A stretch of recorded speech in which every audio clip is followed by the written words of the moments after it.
Hello everyone, जय Jagannath. Welcome back to my mini vlog. तो mini vlog टी आज मो स्टार्ट होता लंच रे मु आज बनई बीटरूट आउ गाजर टिक्की। खाइबा को तो बहुत ही बढ़िया लगे। आपण मैंने केवे ट्राए कर निहांती कमेंट रे जणेबे।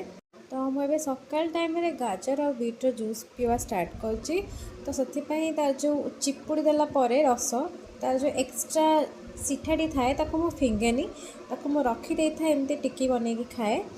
तो से किसी कटा होता है पिज, कंचा लंका, किसी राशि, किसी जीरा, किसी लुण अल्प दबा, धनिया पत्र आउ टिके बाइंडिंग आम से बेसन ऐड करवा भलसे मिक्स करके राउंड राउंड शेप करदे।